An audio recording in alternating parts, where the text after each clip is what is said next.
Right. But yeah. The track is Got Me Waiting. What do you remember most about the studio session? Heavy in there singing, singing the referencing the vocals. It was funny. Just being in Green Street was funny because my uncle, I told you I come from a family of music. So my uncle is Sam Johnson.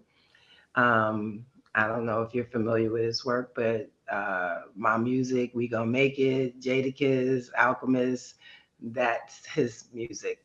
So I remember like 17 years old, he had me come do some work for him. This is before Heavy and all of that. And it was at Green Street Studios. I was just out of high school. I had lunch. I was working on like 36th Street, and Green Street is downtown. So I had what, an hour or so. I probably pushed it to an hour and a half or whatever to go downtown and do vocals for a song for my uncle and then go back to work. And it was Green Street Studios. So fast forward, a few years later, I'm in there with Heavy and Pete. And I'm like, oh wow, this is the studio I was at with my Uncle Sammy. Yeah, so that's what stands out to me is I remembered um, a lot of the studios that I worked at in the 90s and early 2000s, I had been to as a kid because of either my mom or my uncle. I worked with uh, El DeBarge when I was signed to Uptown. And they were like my favorite as a kid. Oh my Mhm. God. And you said my teenage years, it was the Clark sisters and DeBarge all day for me. And then hip hop. That was it. Clark Sisters, DeBarge. Clark Sisters, DeBarge. Clark Sisters, DeBarge. And so Gordon Williams, again, Commissioner Gordon, had produced a song for L, and it was called Comfort Me. And he was like, yeah, I want you to come in and sing background. So I had been an Electric Lady as a little girl with my Uncle Sam when he recorded that album. I remember because there's a mural of the Electric Lady, and it's real spacey and, out there looking. And I remember that as a child. And so now I'm older and I'm like, oh, shoot, this is the same studio, little weird coincidences and stuff like that. I met Stevie Wonder when I was at the session as a little girl, too. Wow. So, yeah. Best memories of Heavy D. He was so cuddly. He was so like, you could just go and lay on his chest, and he was just warm, funny. Uh, oh man, I wish he was here. He was the diddly diddly D. That was Hev. Like, I grew up in high school listening to Heavy. I never knew that I would be working with him. So. But he was always really cool. Always, when Andre and Uptown went to Motown, and Heavy took over, he had reached out to me to see if I wanted to do an album, at that point. And I had a key man clause in my deal. So basically, I remember fighting with Andre about that. This was after the, whole Quincy thing and everything. So now I had a little leverage because of the fact of the bidding war. So one of my stipulations in the deal was to have a key man clause wherein if Andre was never a part of Uptown anymore, then I would be free to go with my masters. And I remember him like not one. There was 2 points that I was adamant about, and he was fighting me tooth and nail on and negotiating. And that was one of them. And he was like, Crystal, this is my company. So it doesn't mean. I was like, so then you shouldn't have a problem. I was real feisty. I said, so you shouldn't have a problem with putting it in there then. And so that was one of the things that I got in my deal. And when he left Uptown and went to Motown, maybe about a month prior, um, this is after things went sour. Of course, things went sour because there's no Crystal Johnson album on Uptown. So we have to assume something went wrong. I just kind of felt like I love the Uptown family. That's my family to this day, but I don't think they really got me as an artist. And coming from Quincy, who got me, it made me feel like, dang, like like maybe I married the wrong one. You know what I mean? Right. We were all young at the time. I don't even think that Andre and them were aware of my accomplishments up to that time. I didn't talk about theater or anything like that to the Uptown. They didn't know that I already had an idea of who I was, you know what I mean? And I don't think that they took that in, not to say that they took it into account because I had a production deal. Andre definitely loved me as an artist. I just think we had different visions. And because I know that Quincy saw my vision more, that was always in the back of my mind. Like I remember one time, and this wasn't Andre, of course, but one of the A&Rs wanted me to sing a song about having an abortion. And I'm like, I'm not doing that. And I definitely was not the submissive, I'm not going to say, okay, overly compliant. I'm like, no, I'm not doing that. Are you kidding me? And so I'm looking at that versus like Quincy Jones, so it was that kind of thing. But I don't regret it in hindsight. And again, I wound up getting out of the deal. I thought I was going to be basically stuck in that deal forever because I didn't think Andre would ever leave Uptown. So maybe about a month before they announced him going to Motown, he called me and had a car pick me up.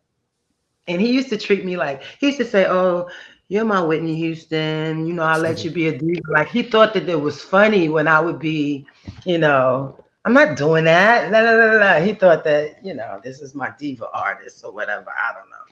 But I wasn't really trying to be a diva. I was just trying to be heard as an artist. So I'm still signed to him. This was like a year later after I was just basically like, I'm not going to do music. Forget it. I'll just write.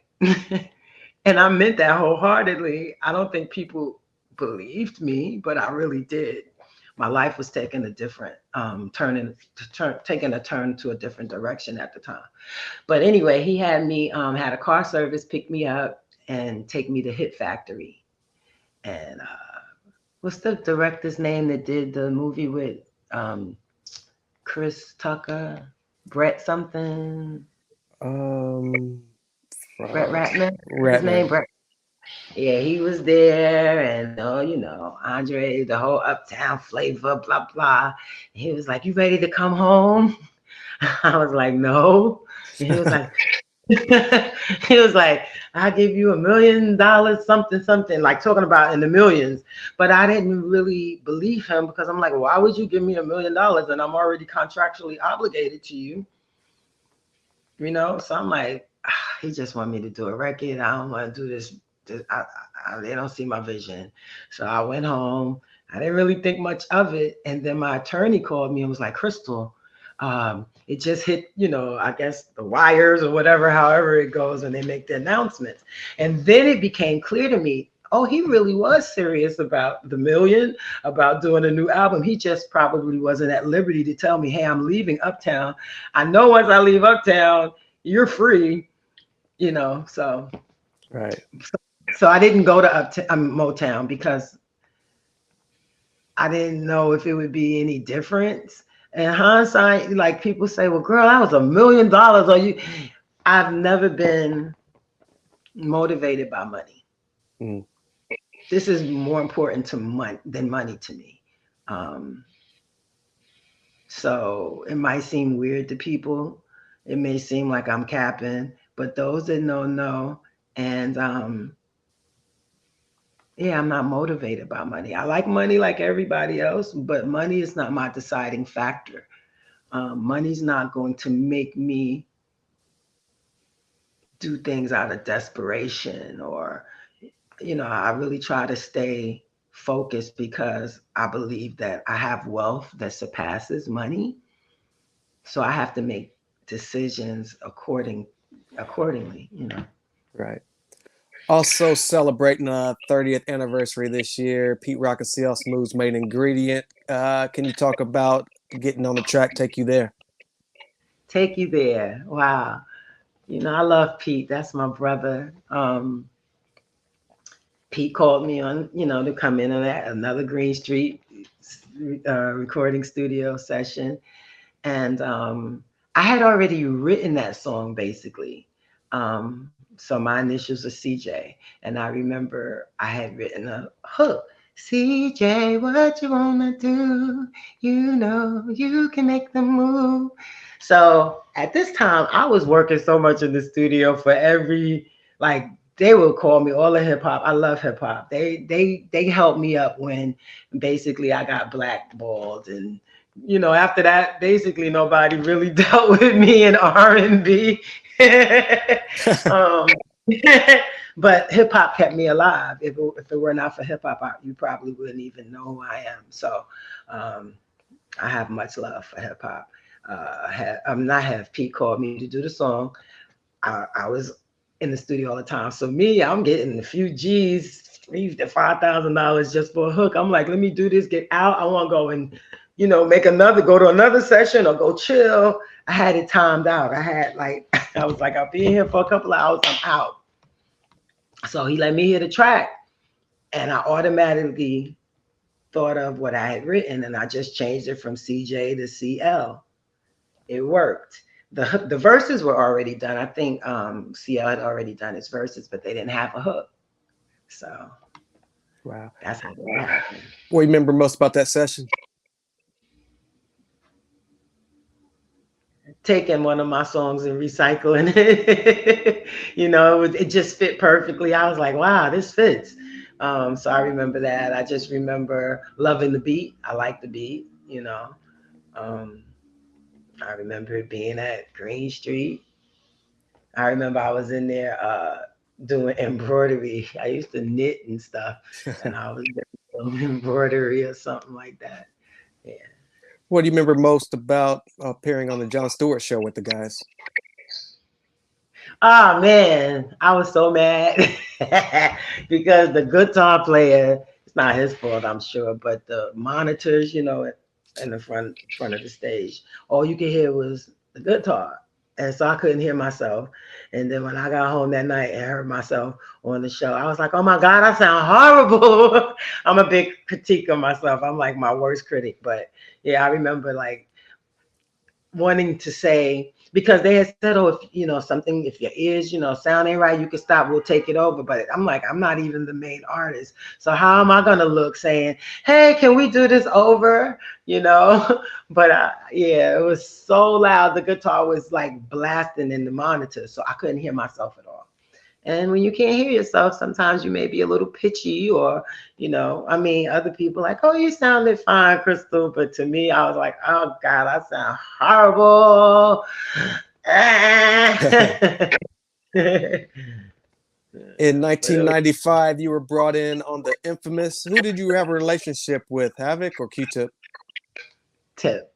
Okay, talk about your relationship with Tip and how you ended up on Temperatures Rising. I met Tip, you know, as a result of being an artist, of course, through Gary Harris. Rest in peace, Gary. Gary was one of the great A&Rs in the music game. Like, they don't make them like that anymore. He was around from Sugar Hill Gang to Def Jam. He signed D'Angelo to EMI, or I believe EMI, yeah. He's dope.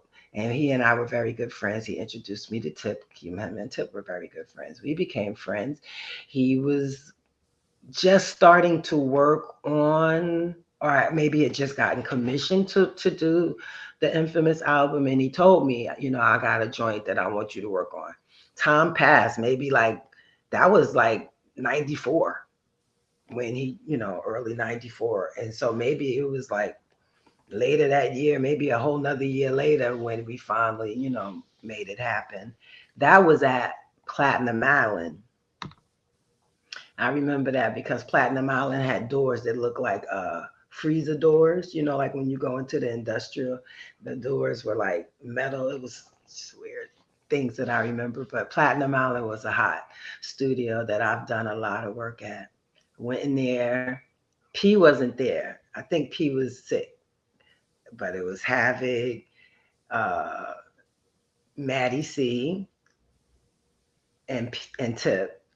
And I went in, they told me, you know, I went in and did the song. And again, like I said, my whole thing was like, get in, get out. Like, let me get in and get out. I don't want to be there all night, get my money, go in and register my song with after and be out. But that was a fun session. And you know, there was a lot of hype about Mobb Deep's project before it came out. I didn't know, you know, at the time to the extent like, man, there's like all of these legends on this project, like in terms of hip hop. I didn't know about any of that. I'm just, again, let me go sing this song, get out, and, you know. When it was mixed, I never forget. Maddie and I became really good friends. We're still really good friends to this day. I just hung out with him a couple of weeks ago. And I remember he and I were going uptown to go to Chimo Du, who did all of the artwork, the photographer, rest in peace, Chi, to go and check out the artwork. So I was going with him. And we were in a cab, and he played the mix.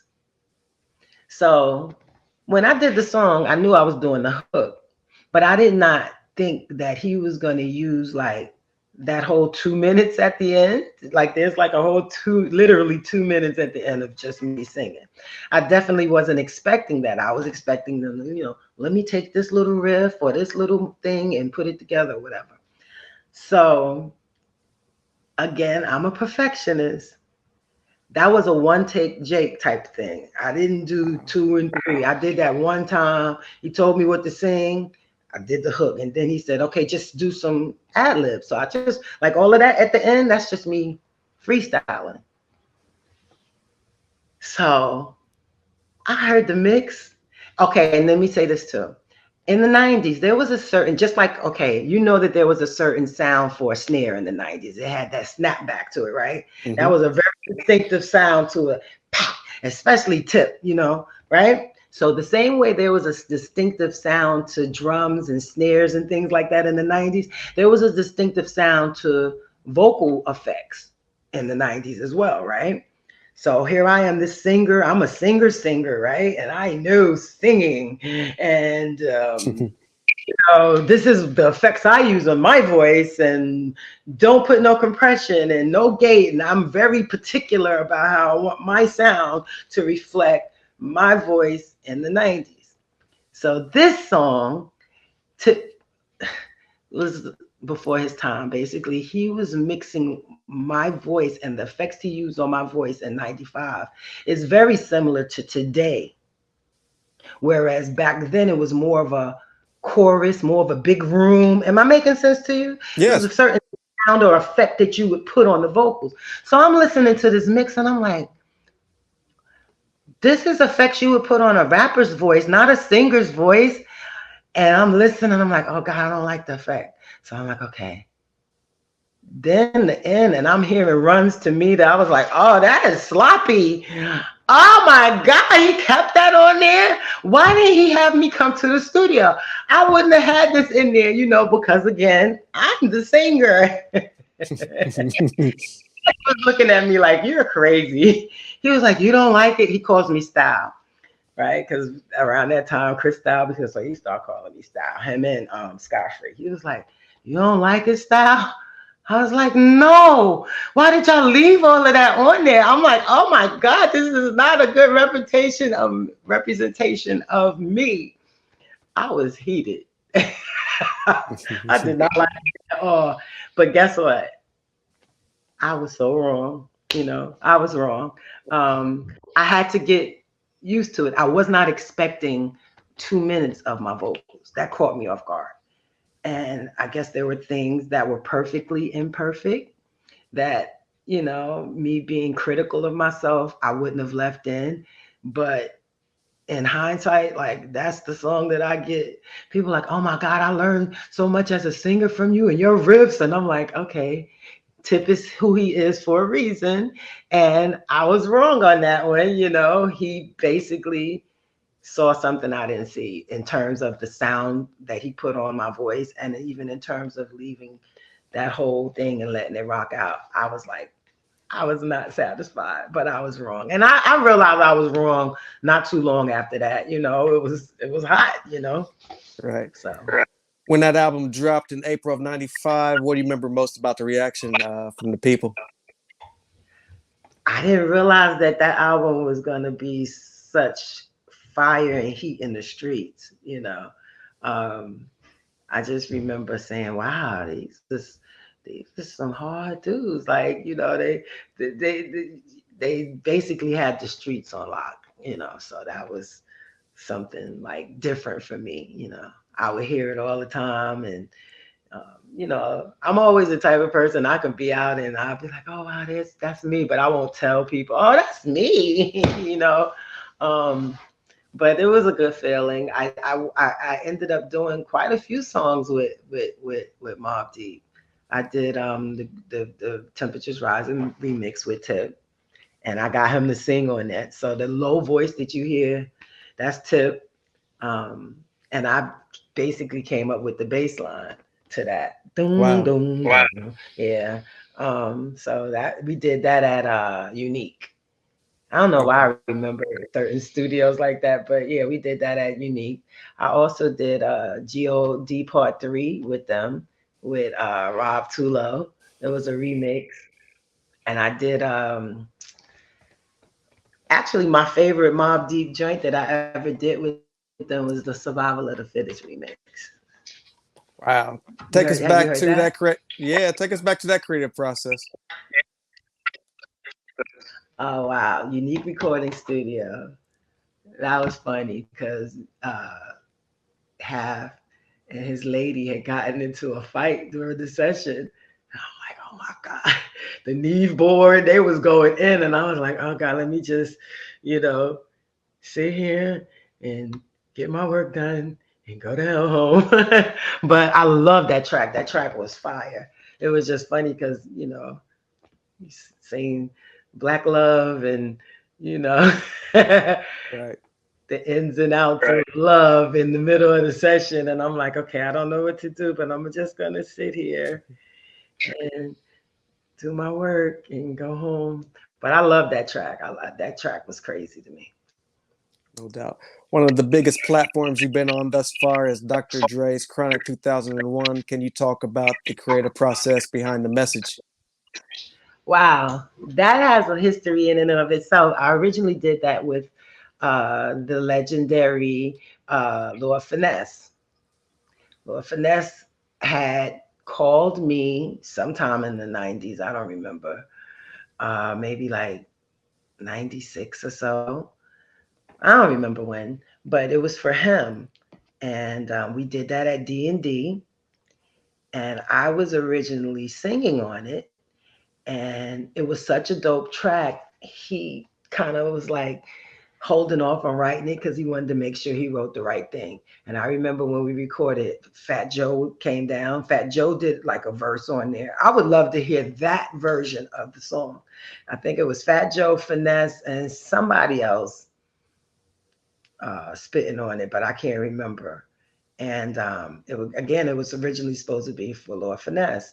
Every time I see Finesse, I'd be like, you know what? He was like, oh, I ain't do nothing with it yet. So one year I had a barbecue. I was living out in Jersey and I had a party, and he came through, and he was like, yeah, that song got placed on Dr. Dre's album, but Dre wanted to use somebody, a little more familiar to the public. So he used Mary. So I was like, oh, that's cool. But I was under the assumption that they basically just did a whole new hook. I didn't know that she was re-singing what I had done. I thought that had put her own twist on it. Excuse me. Mm-hmm. So fast forward. Give me a second. Yes. So fast forward, like maybe a year or two after I had after I had the party, I was out in LA working with Mark Spark and Anthony Hamilton, Sunshine Anderson, and all of them at Soul Life. I was out there working, and this guy that was an A&R, I don't remember his name. He was a big guy. I can't remember his name. they had, all of the talk was Dr. Dre's project. And he was like, Mike City was, Mike City was one of the producers there. So it was a whole bunch of us. And they were like, oh, whoever the dude is from Aftermath is coming. He's going to play the album. So we were all like, yeah, let's hear the album at the studio. Played the whole album. I'm like, dang, this was like maybe October of 99. So it was before the album had come out, privilege being able to listen to some Heat before it comes out, blah, blah, blah. I knew about the song. So I was just interested to hear what they had done or whatever. It was like one of the last songs that was played. And as soon as I heard her sing my hook, I was like, I gotta check of it. Because I didn't know. I didn't know that they had used what I had written in Rel. So I'm not, I was happy Mary sung it. Like that's something for me to be able to say that I've done is written for Mary, Right. So yeah, it was a good experience. And actually it wound up working out to my benefit by me not knowing, because I'm always about business at the end of the day. And as a songwriter, I was able to get full rate, which I probably would not, after the fact, which I probably would not have gotten beforehand because I would have had to sign off on paperwork. But, I was able to get full